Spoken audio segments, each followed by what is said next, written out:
HTML5 introduced a lot of specifications to the web standard, but one of the biggest things they introduced was semantic HTML. But what is semantic HTML? How's it going, everyone? I'm Kylan, and here I like to make programming fun and easy to understand, so if that sounds enjoyable, make sure you slap the subscribe button and let's get right into it. So MDN here describes semantics as the meaning of a piece of code. And whenever we're writing HTML, we want that code to have some meaning to it. Not only so we can understand what it is that our code is doing, but also so other programmers can understand what our code is doing. But not only that, so that search engines can understand what our code is doing, because search engines use the semantic HTML to see how your website is structured and laid out so they can better provide a service to the person that is searching for something.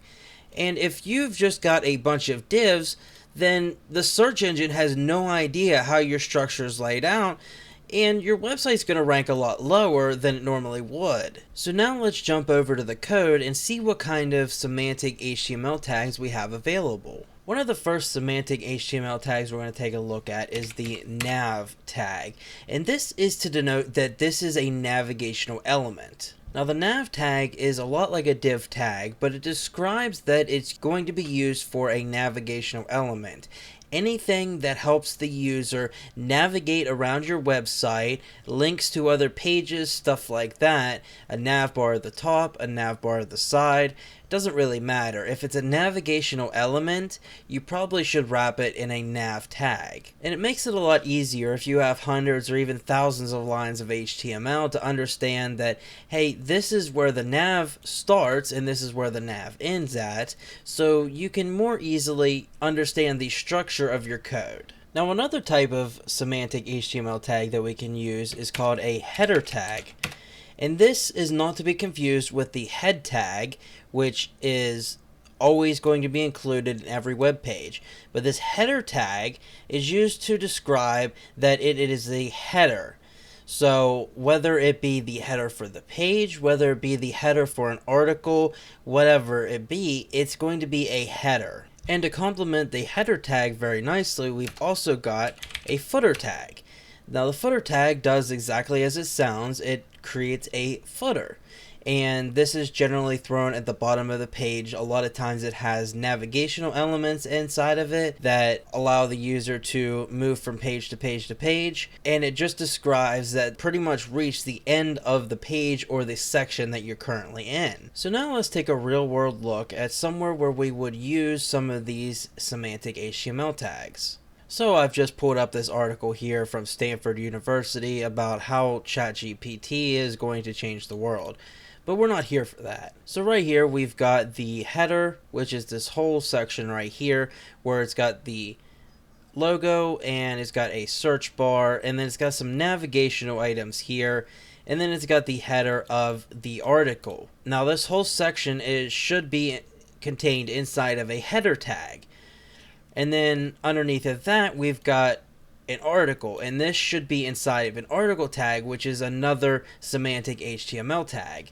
And every bit of this article should be included inside of that HTML tag. Now, something like this right here would be inside of like an aside. This is like a section from the website where it pulls out to the side to give you something like this, like a quote or whatever it may be.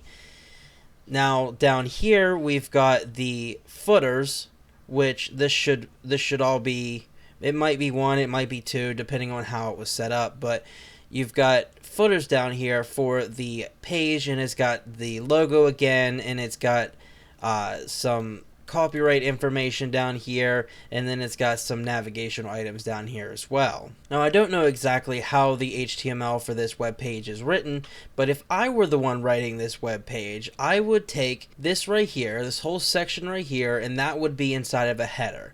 And then this right here should be inside of a nav item, where you can navigate from different things. And then this whole thing right down here, I would say should be inside of an article tag, which is another semantic HTML tag. And then this right here would be inside of another header tag for the article, and then I would use an H1 probably for this right here. And then we've got some paragraph tags. Each one of these is considered a paragraph. And of course we've got an image here. And if we scroll down here a little bit, we've got this here, which is an aside. And this would be put into an aside right here, I would say. And then if we scroll down a little bit more, we've got the end of the header. And if we scroll down a little bit more, we've got the footer. And this, I would say, would be inside of a footer tag. And then this whole section right here with the different navigational items, I would say would be inside of another nav tag. And that basically wraps up semantic HTML tags. It's a very simple practice and it's simple to understand, but it takes a little while to actually understand exactly where you should put everything at. So if you did like the video, make sure you slap a like on it, make sure you subscribe, and I will see you in the next one.